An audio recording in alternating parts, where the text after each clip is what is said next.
We welcome all of you in this session. This session is actually a very unique and special one. It will focus on the intensive care medicine from three of our lecturers today who are experts in the field of intensive care medicine.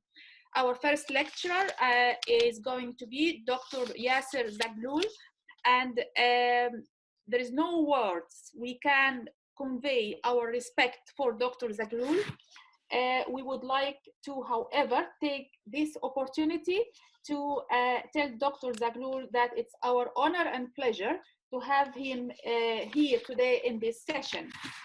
Dr. Zaghloul is an anesthesia and intensive care medicine consultant who is working in Sheikh Khalifa Medical Center in Abu Dhabi in United Arab Emirates.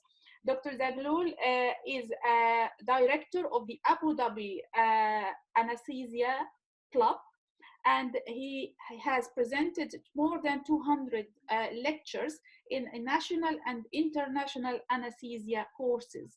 Dr. Zaghloul was graduated from Faculty of Medicine in 1986 in Alexandria.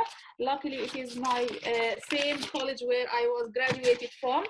He was trained in Egypt and he was trained in Ireland as well, and luckily I am from the same area as well. So Dr. Zaghloul is a fellow of College of Anaesthetists of Ireland, and he holds as well many other degrees in the field of the intensive care medicine. Today he's going to present damage control resuscitation. I'm going to leave the mic now for Dr. Zaghloul. Very welcome. Okay, thank you, Dr. Ramona. Because of the time, we have to start already 5 minutes. I lost it. Anyway, we will talk, as you see, about the damage control resuscitation. So first of all, what is damage control resuscitation does mean? Actually, there is some crisis coming ahead and you have to control this damage. First time this term of damage control is used, how to control the capacity of the ship to absorb the damage. You can see there is a significant damage of the ship, but it should do its job. So this is the damage control means. Now, when I am talking about these lectures, I have two main sources: the European guidelines, which is published in Critical Care Journal in 2019, and the Advanced Trauma Life Support student version, which is published by the American College of Surgeons Committee of the Trauma, and this published 2 years ago. So this is the main two sources of my lectures. And of course, there is another references, you will find it in the lectures. First of all, when you have patient with severe trauma or peri-trauma or polytrauma cases, you should have some pre-hospital care. Pre-hospital care, as usual, ABCDE approach as in all critically ill patients. But we will focus in some patient pre-hospital care. Can I intubate the patient? Can I give him tranexamic acid? Which fluids I can give? Can I use blood or blood products or no? So each point I will discuss it very shortly. Regarding the pre-hospital intubation, they found that it doubles the time of transfer, more air complications, and higher incidence hypoxia, hypo, and hyperventilation. So it looks increasing the mortality or morbidity. If it is necessary and you have a skilled person, you should optimize the first attempt and the same standards as you are going to intubate in the hospital. And from the trauma audit research in UK, they found that the mortality in pre-hospital intubation is higher, 33.7% in comparison to the patient who came without intubation, 28.3%. So in short, the pre-hospital intubation may increase the mortality and you should optimize the condition before intubation. The second point regarding the tranexamic acid. When we compare the 30 days mortality of the tranexamic acid, you can see the survival rate is higher in the tranexamic acid group, especially in the second day. After 30 days, it is almost together non-tranexamic acid group and tranexamic acid group. So you can give tranexamic acid before hospital transfer. The third point, can I give IV fluids before transferring the patient? It may be a logic practice, but it found that it is maybe harmful in some patients. And if you use hypertonic solution like hypertonic saline, it will worsen the coagulopathy because it may induce some acidosis. So IV fluid, despite it is logic to give it, but it may not be harmful and it is not routinely recommended now in all patients. The third point regarding the blood transfusion and the blood products, there is no significant changes regarding the trauma-induced coagulopathy, ICU or hospital stay or mortality. So it looks in the 4 point for pre-hospital transfer, you can give tranexamic acid, no need for intubation, no need for IV fluids, no need for blood-to-blood products. Now the patient come to the hospital, you will follow the same approach again, ABCDE approach, and you have to work in trauma team. Actually, trauma team is very complicated in trauma patient.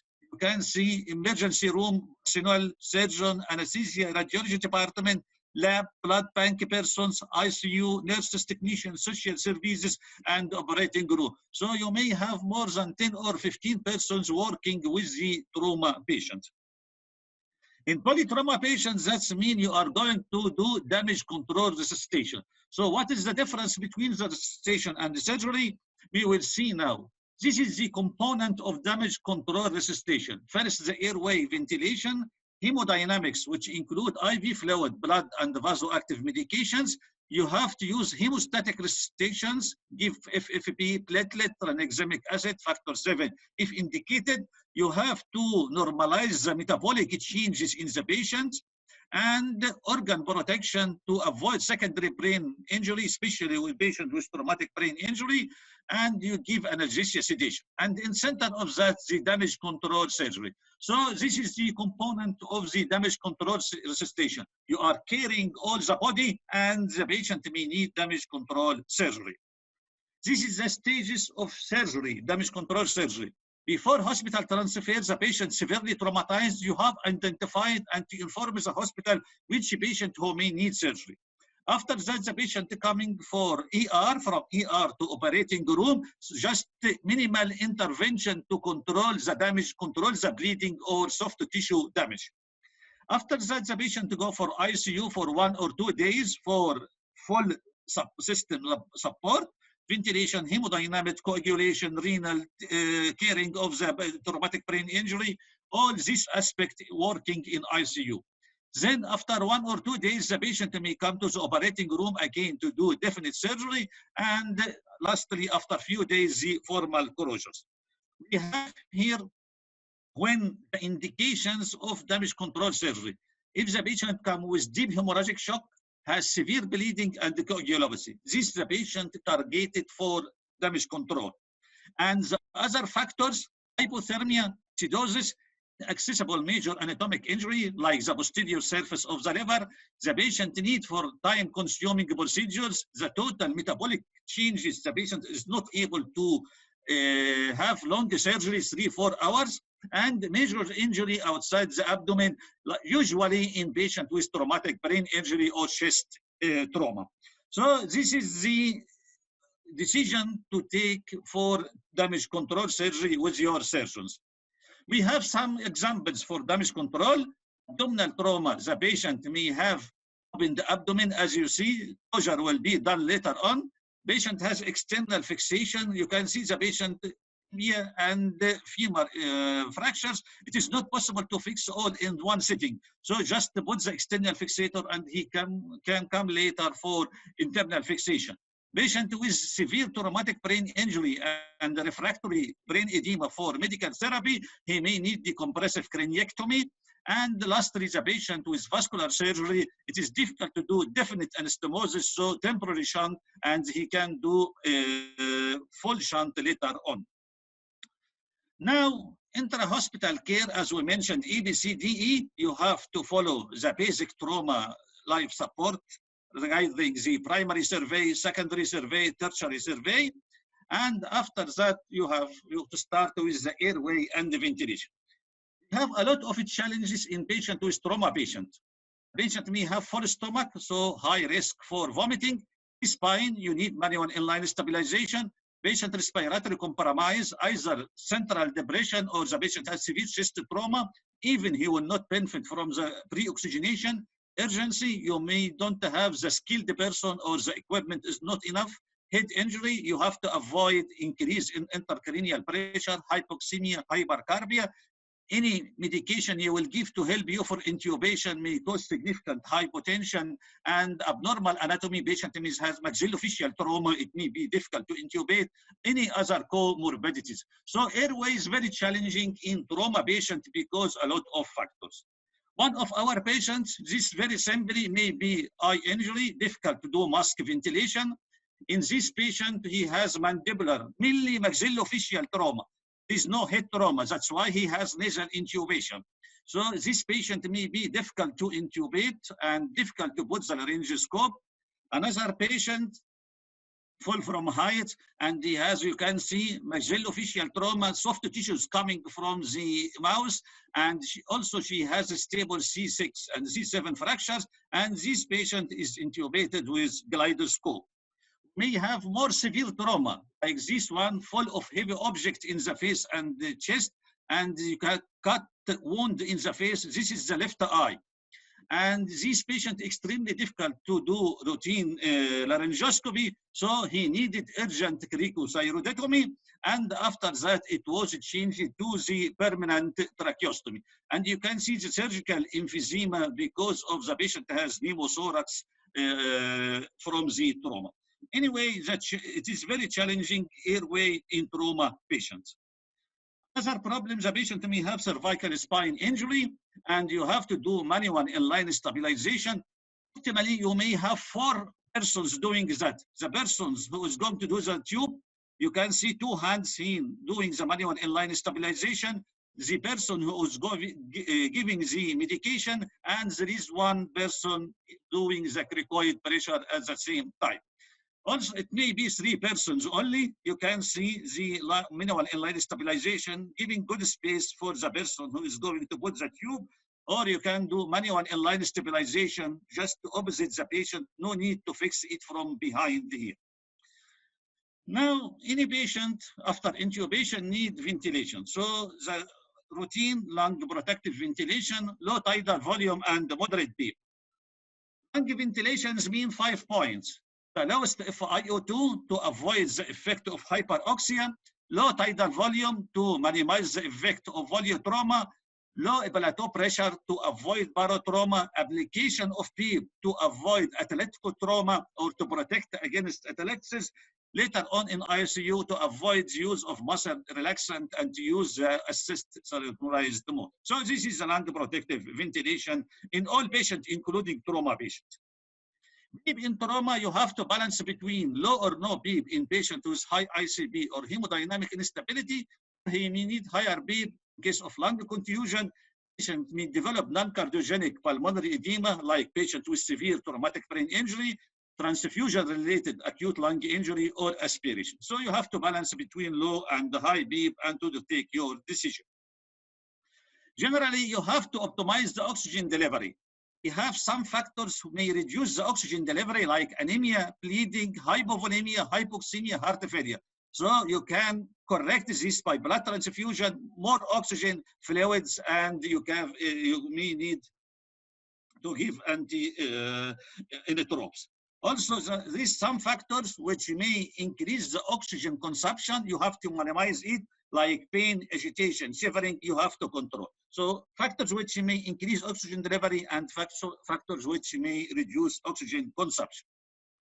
Organs protection, it is very common in trauma to have traumatic brain injury, and you have here 12 factors which may cause secondary brain injury. All start with H except seizure start with S. So 11H plus 1S. Hypotension, hypoxemia, this is the most common, most important.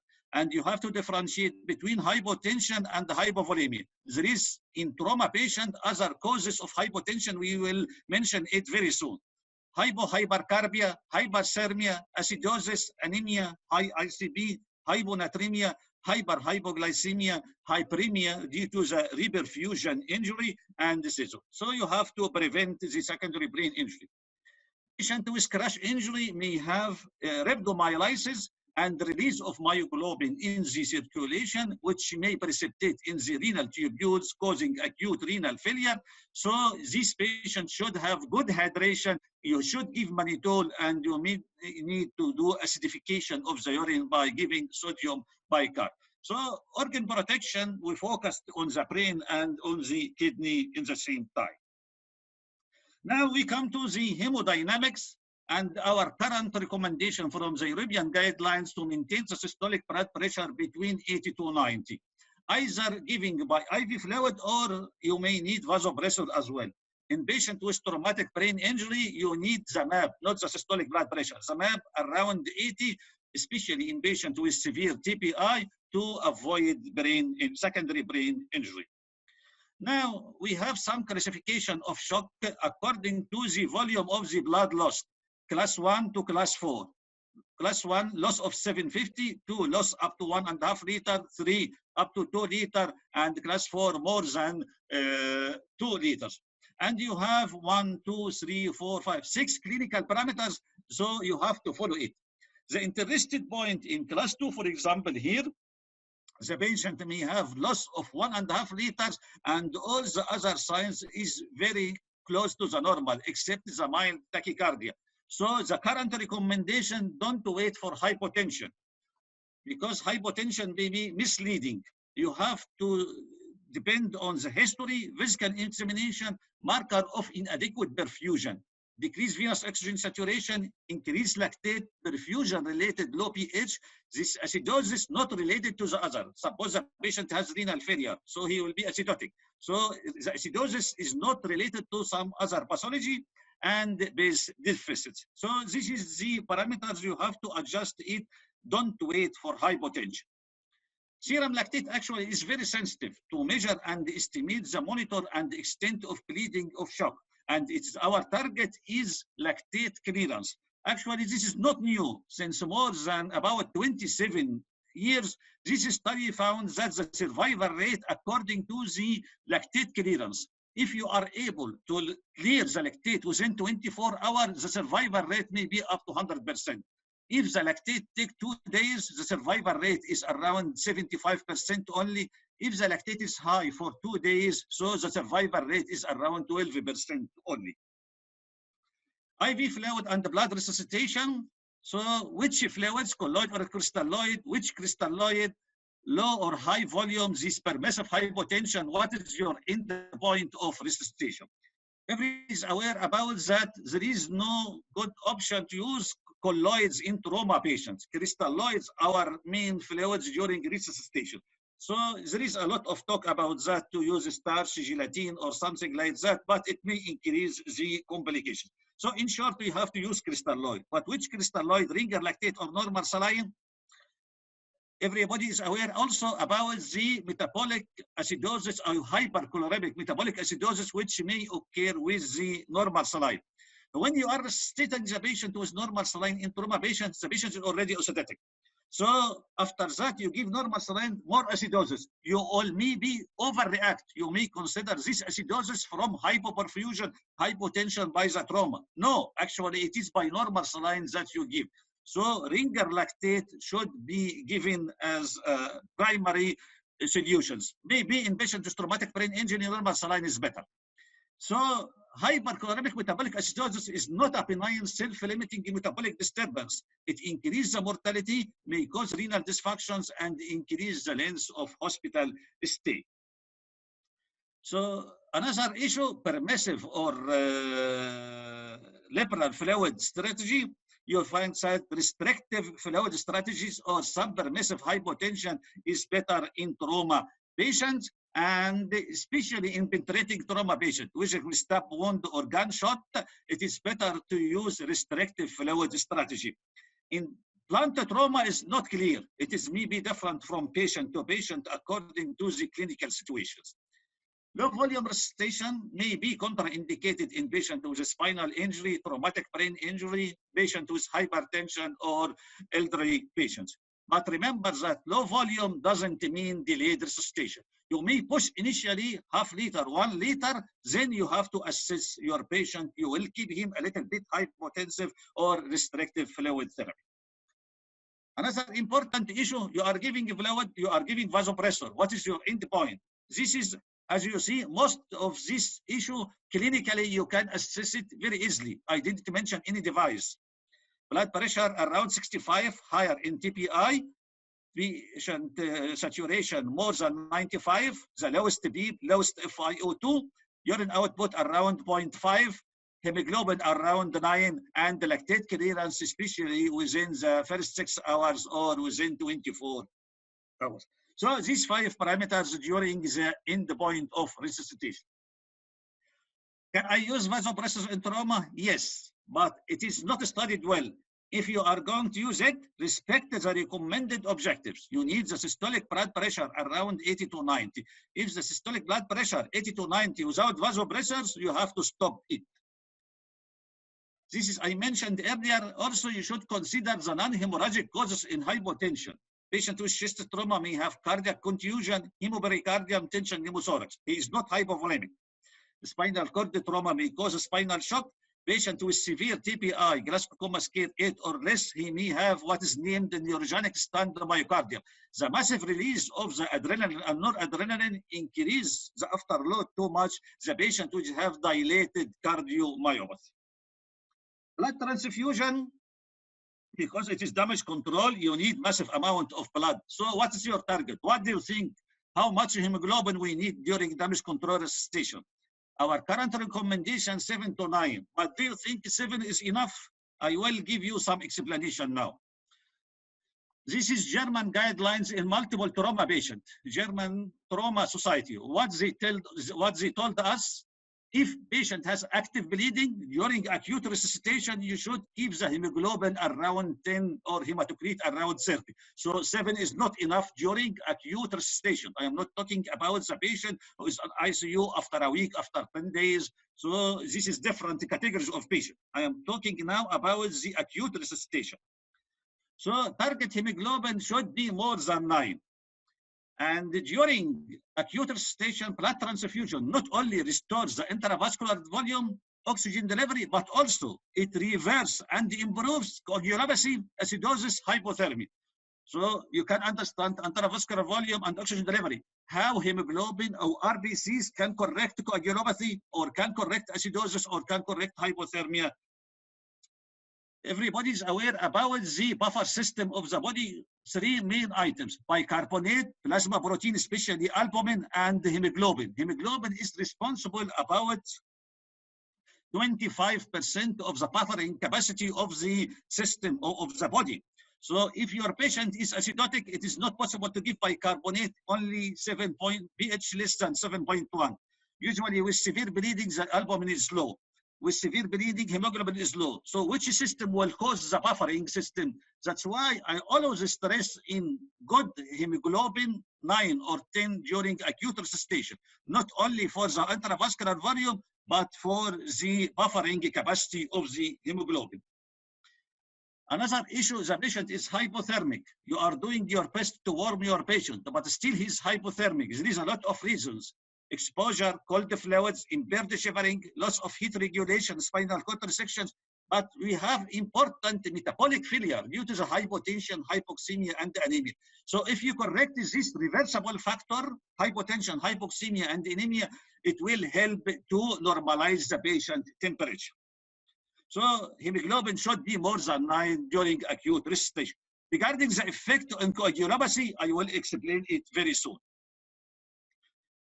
If you are going to resuscitate your patient, should be very early and aggressive, and you should remember the lethal triad: acidosis, hypothermia, coagulopathy, all cause bloody vicious cycle. Again, I always change it to lethal quad. I add low hemoglobin, especially in the presence of hypocalcemia. So it is lethal quad, not triad. Anemia is lethal like acidosis, like hypothermia, like coagulopathy. So I think everybody's asking, is RBCs important for hemostasis? What do you think? Yes or no? Yes, of course. It is responsible to sustain normal hemoglobin. That's why Allah subhanahu wa ta'ala created us with hemoglobin 30 or more. Erythrocytes is important for activation of for platelet and thrombin generation and activation of the elastase by activated factor 9. So all this is important for coagulation system. The other issue, also, if you see fibrin here, fibrin needs RBCs and the platelets. If there is no platelets, no RBCs, how the clot will be formed? So it will cause negative impact on the platelet activations. So again, in short, hemoglobin should be around 9 to 10. Hypocalcemia is important as well, and you have to correct it because it may increase the mortality. Lethal quad, not lethal triad, especially in hypocalcemia. Now, the last point in the lecture, the blood products, how you give it. FFP, platelet, cryofibrinogen. The current recommendation, FFP should be given FPT, EPTT more than 1.5. But you are now in OR, ER, or ICU, and there is no time to check. What you should do, with the fourth unit of blood, you should give 4 units of FFP. This is everybody's aware about 1-to-1 ratio for transfusion. For platelet, should be more than 50,000 or 10,000 in traumatic brain injury. Again, no time to check it, transfuse it with the 6 or 8 units of the blood. Because if you are given 6 or 8 units of blood, that means the patient lost more than 50% of his blood volume. So sure, 100% the platelet is low. Maybe the platelet function is normal, but it may be very low, not enough for good hemostasis. Fibrinogen or cryoprecipitation is more specific. You have to check fibrinogen level before giving cryo or fibrinogen. Now we have 2 medications may help you for hemostasis. Tranexamic acid, since 10 years we have the very common crash 2 injury, and they found considerable reduction in the risk of death in trauma patients. So it is routine now, all trauma patients to have tranexamic acid.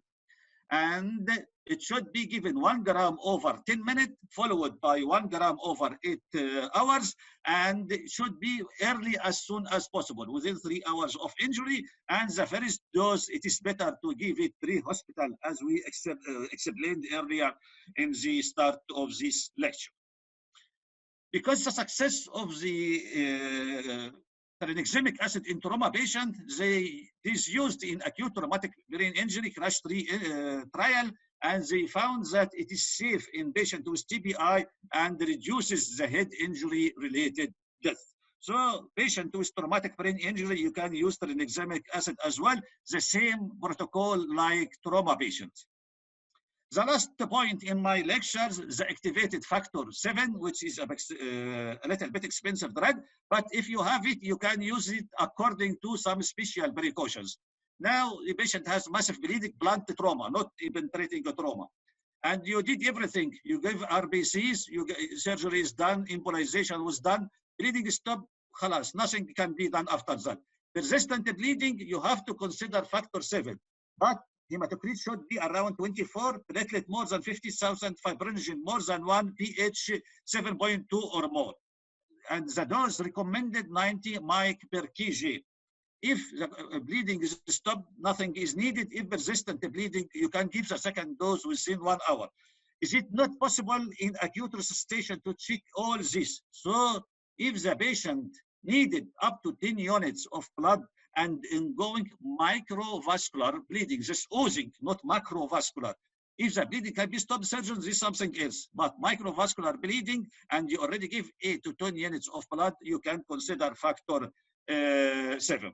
Now, in conclusion, this is the components of the damage control resuscitations: airway, hemodynamic, hemostatic resuscitation, metabolic hemostasis, organ protection, analgesia and sedation, and in focus of that, the damage control surgery.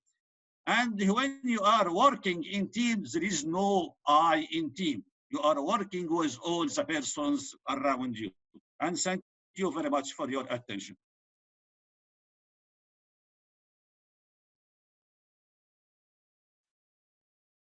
Dr. Amona, for you. Yeah, Dr. Zaghloul, thank you so much for the fantastic presentation. I cannot tell you how many people has contacted me telling how they are impressed by this presentation. Thank you so much. I have few questions for you. And the first one is from Dr. Anhar. She's asking about the why low volume resuscitation is contraindicated in the old age group, please. Okay, we have the questions here. What is the tranexamic acid doses? Are using only bolus or IV? I think I answered that. Yeah, You have to give. Yeah, that's why I didn't say that question.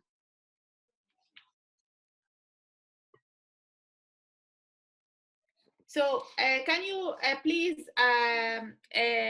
tell us why low volume resuscitation is contraindicated in an old age group? Sorry, I didn't hear. So Dr. Anhar is asking why low volume resuscitation is contraindicated in the old age group.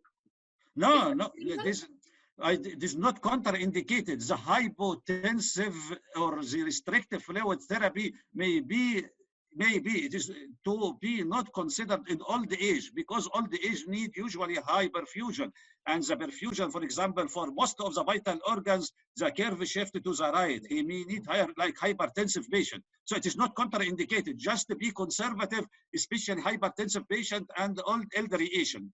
Could be conservative for restrictive permissive hypotension. But in TBI, spinal injury, you have to maybe absolute contraindication to avoid secondary neuronal injury. Perfect. Thank you so much. The next question is coming from Dr. Asma, and she's asking, what is better, tranexamic acid or fibrinogen, in your opinion? Tranexamic acid, actually, when I talked about crash 2 is done more than 20,000 patients in around 40 countries. So it is proved this. There is, you have good evidence to use tranexamic acid. And as mentioned, it should be given within 3 hours. First dose, 1 gram over 10 minutes. Second dose, 1 gram given over 8 hours. Only 2 doses, because there is some incidence of thrombosis and other side effect. In most of the patient, of trauma patient, higher incidence of DVT and pulmonary embolism. Is a patient receiving tranexamic acid, you should watch for the signs or symptoms of DVT or PE after giving it. Perfect, perfect. Thank you so much. We have so many questions, but I will just take one more to allow other speakers to start.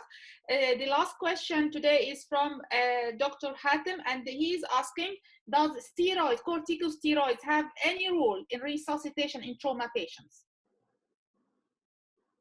No, there is no.